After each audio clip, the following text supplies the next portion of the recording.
देखो, इसकी last class में हमने पढ़ा था Dalton's atomic theory. Dalton's atomic theory ने बता दिया था, थोड़ा बहुत हमें बेसिक आइडिया मिल गया था कि एटम एक्चुअल में कैसा होता है।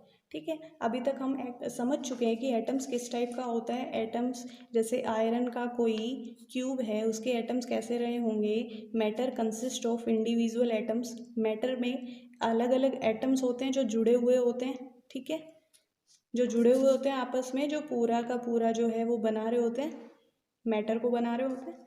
और all atoms of A given element have identical properties, मतलब ये वाला आयरन का एटम ये वाला आयरन एटम से बिल्कुल सेम रहा होगा। आइडेंटिकल प्रॉपर्टीज बिल्कुल ही सेम सेम, जैसे इसकी जो है ये वाली रेडियस, इसके न्यूक्लियस, इसके number of protons, electrons, neutrons और इसकी बाकी प्रॉपर्टीज सारी की सारी जो है आइडेंटिकल रही होंगी। उसके बाद atoms of different elements differ in mass. देखो, अलग अलग एलिमेंट्स, मान लो एक आयरन का ले लिया और एक दूसरा ले लिया कॉपर का एटम ले लिया, दूसरे कैसे किससे डिफरेंट है, मास से डिफरेंट है। इसका कुछ अलग मास रहा होगा, इसका कुछ अलग मास रहा होगा ऑब्वियसली। और उसके बाद आता है compounds are formed when atoms of different element combine in a fix ratio. देखो, ये क्या कहना चाह रहा है कि फिक्स रेशियो में जैसे NaCl बनाना है तो ये बात पता है हमें कि कैसे कंबाइन करवाना पड़ेगा, कैसे कंबाइन होगा ये Na और Cl 1:1 के रेशो में। ठीक है, तो ये रेशो फिक्स होता है किसी भी एक पर्टिकुलर कंपाउंड बनाने के लिए। जैसे H2O में क्या रेशो फिक्स होगा, इसका रेशो फिक्स है 2:1, जिसमें 2 एटम्स होंगे हाइड्रोजन के और 1 एटम होगा ऑक्सीजन का, यानी कि ये फिक्स रेशो है इसका कि H2O जब भी बनाना है हमें क्या रेशो लेना पड़ेगा, 2:1। उसके बाद क्या है, chemical reaction involve recognization of atoms, these are neither created nor destroyed. पांचवी बात इसने बोली थी कि केमिकल रिएक्शन जब होती है ना तो क्या होता है कि एक एटम दूसरे से जो है कंबाइन हो जाता है। जैसे जैसे नई कोई चीज़ नहीं बनती, बस उनका रिकम्बिनेशन या रिकॉग्नाइजेशन बोल सकते हैं। जैसे H2 था, H2 था और O2 था, इन दोनों ने मिलके ही क्या बना दिया, H2O। रिएक्शन को बैलेंस करने के लिए हमने क्या कर दिया, यहाँ पे लिख दिया 2 और यहाँ पे लिख दिया 2। ठीक है, रिएक्शन बैलेंस हो गई। हमने कोई नई चीज़ तो नहीं बनाई, एक चीज़ ली दूसरी चीज़ से जो है रिएक्ट करवाई और वैसे का वैसा बना दिया। देखो, लेफ्ट में और राइट में दोनों में ही 4 एटम्स हाइड्रोजन के हैं और 2 एटम्स ऑक्सीजन के हैं, 2 एटम्स ऑक्सीजन के हैं। तो मैटर को ना ही तो हम क्रिएट कर सकते हैं ना ही हम डिस्ट्रॉय कर सकते हैं, बस क्या करवा सकते हैं, इनकी रिकॉग्नाइजेशन या रीअरेंजमेंट करवा सकते हैं।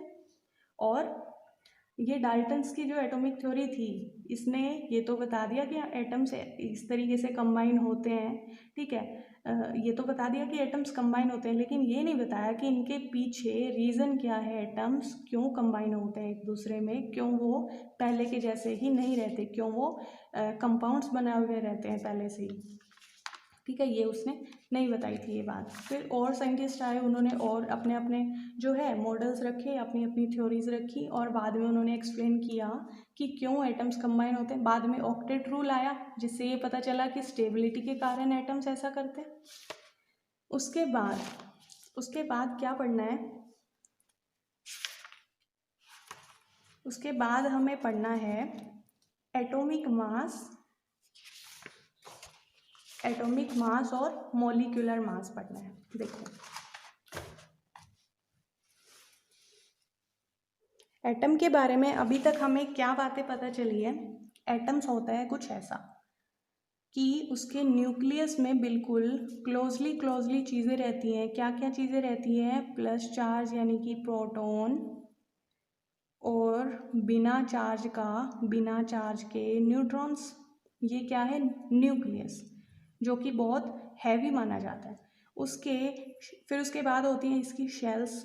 इस शेल्स में क्या क्या प्रेजेंट हैं, इलेक्ट्रॉन, और इलेक्ट्रॉन मूव करते रहते हैं, यानी कि यहाँ पे कौन सा चार्ज प्रेजेंट है, नेगेटिव, इलेक्ट्रॉन पे नेगेटिव होते हैं। इस टाइप का होता है अपना एटम। ठीक है, ये इलेक्ट्रॉन जो है आउटर शेल में मूव कर रहे होते हैं। और ये है बीच का क्या, न्यूक्लियस, जिसमें प्रोटॉन्स और न्यूट्रॉन्स प्रेजेंट होते हैं। देखो अब है एटॉमिक मास की किसी एटम का हम मास, किसी एटम का मास जो है वो क्या होता है। तो किसी भी एटम का मास जो होता है ना, देखो एक एटम है बहुत ही ज़्यादा छोटा होता है, हमें पता है ये बहुत ही ज़्यादा छोटा होता है। आजकल तो क्या है, बहुत सारी ऐसी टेक्निक्स है जिससे हम एग्जैक्टली ये निकाल सकते हैं कि किसी एटम का मास क्या होगा। आजकल जैसे स्पेक्ट्रोस्कोपी जो है, स्पेक्ट्रोस्कोपी, उससे हम निकाल सकते हैं कि किसी एटम का मास क्या रहा होगा। लेकिन शुरुआत में क्या किया करते थे, शुरुआत में जब ये टेक्निक्स नहीं थी तो उस टाइम पे एटॉमिक मास को डिफाइन किया गया, किस तरीके से डिफाइन किया गया, रिलेटिवली डिफाइन किया गया। रिलेटिवली मतलब कि ये बता दिया कि हाइड्रोजन का इतना होगा, हाइड्रोजन का इतना होगा और इसके रिलेटिवली दूसरे एटम्स का इतना होगा। तो शुरुआत में जो एटम को डिफाइन किया गया था वो इस तरीके से डिफाइन किया गया था कि one atomic mass unit is defined as a mass exactly equal to 1/12 of the mass of one carbon 12 atom. देखो बिल्कुल शुरुआत में हाइड्रोजन के कंपैरिजन में इसको जो है बताया गया, क्या बताया गया कि जो प्रोटॉन का जो मास होगा ना, प्रोटॉन का मास कितना होता है, प्रोटॉन का मास होता है 1.6 इंटू 10⁻24। ठीक है, ये जो प्रोटॉन हम देख रहे हैं ना यहाँ पे पॉजिटिव चार्ज, इस एक प्रोटॉन का मास होता है इतना। देखो ये क्वांटिटी कितनी कम है, कितनी कम है, -24। ठीक है, इसको ही बोला गया, इसको बोला गया, हमने इसको क्या बोल दिया, इस पूरे को बोल दिया हमने 1 AMU। 1 AMU क्यों बोला, क्योंकि देखो इतना लिखने की बजाय अगर हम क्या लिख दें 1 AMU, तो हम सीधा बोल देंगे कि जितने नंबर ऑफ प्रोटॉन्स हैं उतने ही AMU उसका मास है। तो ये शुरुआत में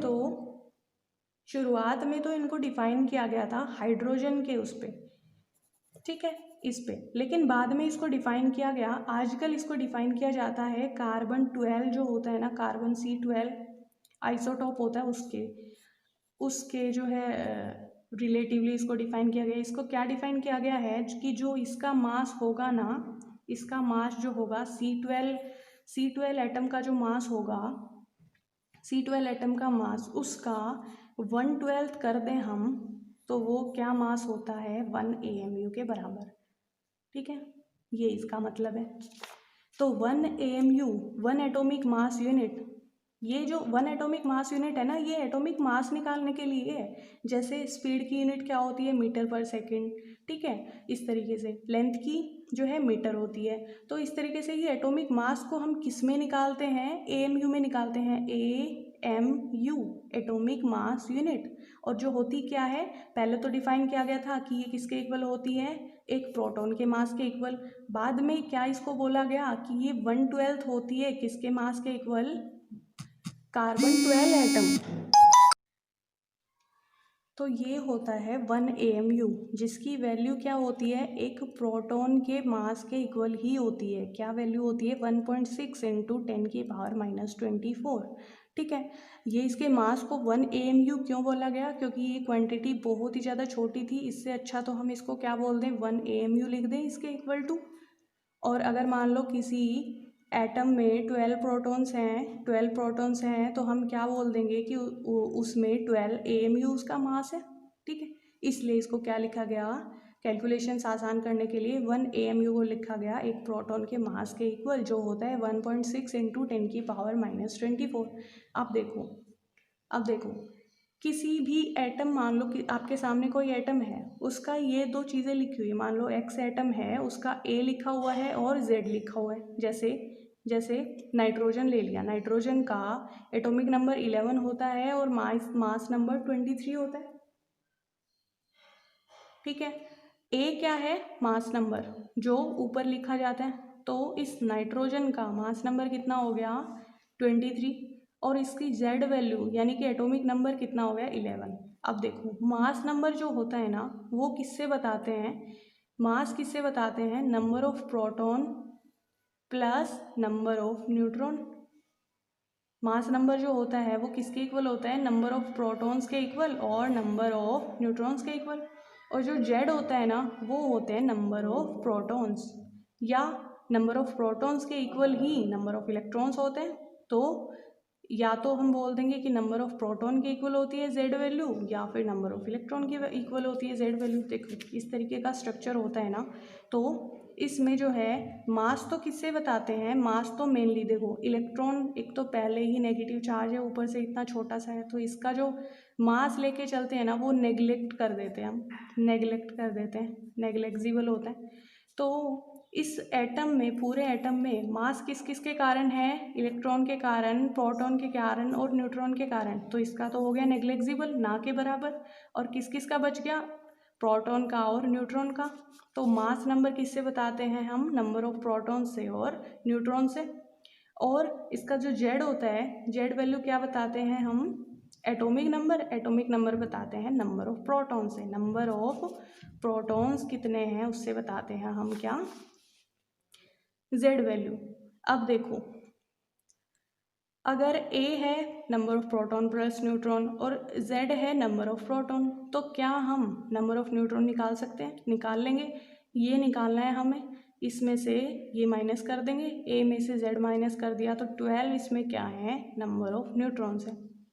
अब देखो हम इस सारे से क्या बोल सकते हैं कि एक एटम होगा ना Na का, ये जो एक एटम होगा इसमें, इस एक एटम में 11 प्रोटॉन्स हैं, 11 प्रोटॉन्स हैं और 12 न्यूट्रॉन्स हैं। टोटल कितने हो गए, टोटल कितने हो गए, 23, 23। इन 23 के कारण ही, इन 23 के कारण ही क्या रहा होगा, इन 23 के कारण ही टोटल मास बना होगा किसका, एटम का। देखो यहाँ पे 11 और 12 को इसलिए जोड़ दिया क्योंकि प्रोटॉन का मास और न्यूट्रॉन का मास, दोनों का मास इक्वल होता है, लगभग इक्वल होता है। किसका मास, प्रोटॉन का मास और न्यूट्रॉन का मास। इसलिए हमने क्या किया, 11 और 12 को जोड़ के 23 लिख दिया और ये हो गया इसका मास। ठीक है, इन दोनों, ये दोनों मिला के क्या बना रहे होंगे, पूरे एटम का मास। तो हम ये कह सकते हैं कि मास of one atom of Na किसके इक्वल आ गया, 23 प्रोटॉन्स के मास के इक्वल। अब देखो एक प्रोटॉन का मास कितना होता है, 1.6 इंटू 10⁻⁻24 ग्राम। ठीक है, क्योंकि ये वैल्यू बहुत ही कम थी हमने इसको क्या बोल दिया था, AMU। तो मास of one atom of Na कितना हो गया, 23 एटॉमिक मास यूनिट। हम इतना, तो क्या हो गया, वन एटम ऑफ Na का मास कितना हो गया, 23 प्रोटॉन्स के इक्वल मास हो गया इसका। और ये कितना हो गया, 23 इंटू एक प्रोटॉन का मास जो होता है 1.6 इंटू 10⁻⁻24 ग्राम्स, जिसको हमने क्या बोला, AMU डिफाइन किया। इसलिए वन एटम ऑफ सोडियम का जो है ये क्या हो जाएगा, मास 23 AMU। अब देखो AMU जो यूनिट है वो एक्चुअल में बहुत छोटी है, बहुत छोटी है। क्यों, क्योंकि देखो ये जो है टर्म ये बहुत ही छोटी है, ये कोई सिग्निफिकेंट वैल्यू नहीं है। मान लो हम कैलकुलेशन करने लगे लैब में ले जाके, तो क्या हम कभी ऐसा लिखते हैं कि एक एटम जो है H2 का कंबाइन हुआ 2 एटम्स ऑफ ऑक्सीजन से और ये जाके जो है इन्होंने H2O बना दिया, नहीं, ऐसा कभी नहीं लिखते। हम क्या लिखते हैं कैलकुलेशंस में हमेशा ही कि 1 मोल लिया, 1 मोल लिया H2, 2 मोल लिए O2 के, ऑक्सीजन के, और जाके जो है दोनों में रिएक्शन हुई और H2O बन गया, H2O बन गया। उसके बाद यानी कि ये कोई सिग्निफिकेंट वैल्यू नहीं है, हमें क्या एक टर्म डिफाइन करनी पड़ेगी, 1 मोल डिफाइन करना पड़ेगा। 1 मोल डिफाइन इसलिए किया ताकि इसको हम सिग्निफिकेंट वैल्यू बना सकें। देखो ये एक एटम का मास है, अगर हम क्या करें, इतने एटम्स ले लें, कितने एटम्स ले लें, 1 मोल। 1 मोल में कितने एटम्स होते हैं, 6.022 इंटू 10⁻23 एटम्स होते हैं किस किस में, 1 मोल में। अब इसको इतना ही क्यों लिखा गया, और किसी नंबर के इक्वल क्यों नहीं रहा, ये इसलिए नहीं रहा क्योंकि जब हम इतने एटम्स लेते हैं तो क्या होता है, देखो इतने एटम्स हो गए किसमें, 1 मोल में। मान लो हमने 1 मोल सोडियम ले लिया और उसका मास निकालना है, कैसे निकालेंगे, उसमें कितने एटम्स हैं इंटू एक एटम का मास, ठीक है।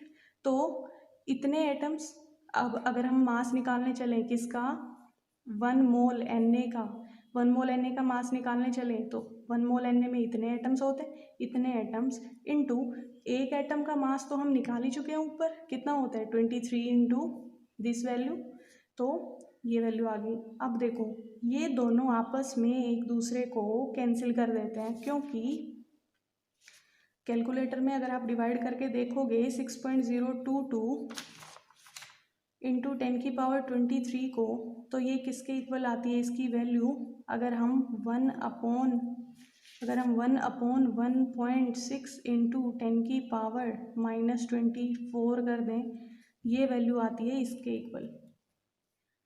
तभी तो इसको ऐसा डिफाइन किया गया ताकि बाद में ये एक दूसरे को कैंसिल कर दें, एक दूसरे को कैंसिल कर दें। कैसे कैंसिल कर देंगे, इसको हम लिख देंगे इसके इक्वल, इस वाली वैल्यू को हमने लिख दिया 1/1.6, और ये 1.6 से ये वाला 1.6 कट जाएगा, यानी कि ये एक दूसरे के रिवर्स वैल्यू हैं और एक दूसरे को कैंसिल कर देती हैं, और बचा क्या हमारे पास 23 बचा। तो 23, अब हम यहाँ पे क्या लिखेंगे, ग्राम पर मोल लिखेंगे। क्यों, क्योंकि हमने यहाँ पे क्या निकाला है, मास निकाला है पर मोल, एक मोल में कितना मास होता है वो निकाला है हमने। 1 मोल सोडियम का मास निकाला है, इसलिए इसकी जो है यूनिट क्या आएगी, ग्राम पर मोल। ये किसका मास है, ये इसका मोलर मास है, ये इसका मोलर मास है, क्योंकि ये कितना मास है, पर मोल मास है ये, यानी कि इतना मास होगा 23 ग्राम्स एक मोल में, ठीक है। तो ये बात पता चली हमें कि 1 मोल किसके इक्वल होता है, 6.022 इंटू 10⁻23। अच्छा ये तो होता है, लेकिन टीचर्स ये नहीं बताते कि इसको ऐसा क्यों डिफाइन किया गया है। इसको ऐसा इसलिए डिफाइन किया गया है ताकि जब हम उसका 1 मोल सोडियम का मास जब हम निकालें तो वो ये एक दूसरे को कैंसिल कर दें और हमारे पास सिंपल वैल्यू आ जाए, जो कि हमारी कैलकुलेशंस भी इजी बनाएगी, है ना। तो ये बिल्कुल सिंपल सी जो है वैल्यू आ गई 23। ये 23 ध्यान से देखोगे अगर आप, ये 23 इसके मास नंबर के ही इक्वल होती है, यानी कि number of proton plus neutron के इक्वल ही होती है 23 वैल्यू। यानी कि अब हमें कुछ नहीं करना, जितना कुछ करना था साइंटिस्ट कर चुके हैं। हमें तो केवल इतना पता होना चाहिए कि किसी एक एटम में कितने नंबर ऑफ प्रोटॉन्स होते हैं और कितने नंबर ऑफ न्यूट्रॉन होते हैं। हम उन दोनों को जोड़ के उनका मास नंबर चेक कर लेंगे, और उनका मास नंबर आ गया तो हम क्या कर देंगे, उसी को ही अगर एक एटम का मास पूछे तो लिख देंगे उसको 23 AMU, और अगर पूछे कि वो 1 मोल का मास पूछे तो हम उसको लिख देंगे ग्राम पर मोल, 23 ग्राम पर मोल लिख देंगे। देखो इसी कारण से देखो हमें तो क्या करना है, मोलर मास ऑफ Na कितना हो जाएगा, ये केवल हमें देखना पड़ा कि इसका मास नंबर 23 होता है, तो इसकी ये वाली वैल्यू आ गई, और एटॉमिक मास क्या हो जाएगा इसका 23 AMU। टीचर्स आपको डायरेक्ट बता देंगे कि इसका ये एटॉमिक मास होता है, ये मोलर मास होता है, ठीक है। 1 मोल की वैल्यू होती है भाई, याद कर लो इतने एटम्स, ये कोई नहीं बताएगा कि ऐसा क्यों होता है। उसके बाद आता है, तो ये चीज़ें सारी पता होनी चाहिए, क्योंकि अब तो ये शुरुआत है, अब तो ऐसे न्यूमेरिकल्स नहीं फेस करने पड़ेंगे आपको जिसमें आपको प्रॉब्लम आए, लेकिन ये बातें ग्रेजुएशन तक आपको दिक्कत देंगी। बाद तक ग्रेजुएशन वाले बच्चों को भी ये नहीं पता होता कि 1 मोल को इतना ही क्यों डिफाइन किया गया है, इतना ही नंबर्स क्यों दिखाए गए हैं उसके बाद आता है मोलिक्यूलर मास।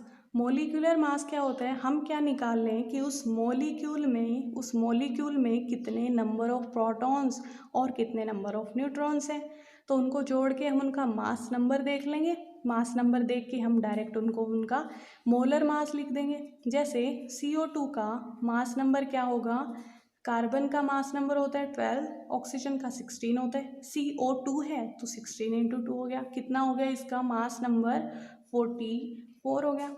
44 मास नंबर हो गया, यानी कि हमने क्या निकाला, number of neutron plus proton निकाले ना हमने, तो इनका ये कितने हो गए 44, और इनके एक मोलिक्यूल का मास कितना हो जाएगा 44 AMU। ये तो है एक मोलिक्यूल का मास, क्योंकि यहाँ पे तो ये मोलिक्यूल बोलेंगे ना, इसको एटम तो बोलेंगे नहीं, ये तो एक पूरा मोलिक्यूल है जो कि 3 एटम से मिलके बना है। अब अगर इनका अगर मैं बोलूँ कि मैंने लिया 1 मोल CO2 लिया, तो उसमें कितने मोलिक्यूल्स आ रहे होंगे? 6.022 इंटू 10⁻23 मोलिक्यूल्स आ रहे होंगे CO2 के। यानी कि हमें क्या करना पड़ेगा? इतने का डिफाइन करना पड़ेगा। तो हमें तो केवल क्या निकालना है? उसका मास नंबर निकालना है, जो कि आ गया हमारे पास 44। इसी को ही हम क्या बोल देंगे? मोलर मास क्या हो जाएगा इसका? 44 ग्राम पर मोल। अगर एटॉमिक मास पूछे, मतलब मोलिकुलर मास है तो ये मोलिक्यूल ना, मोलिकुलर मास पूछे तो ये बता देंगे 44 AMU। और अगर मोलर मास पूछे, मतलब इस वाले मोलिक्यूल का 1 मोल ले ले, अगर हम वो मास पूछे तो बोल देंगे 44 ग्राम पर मोल।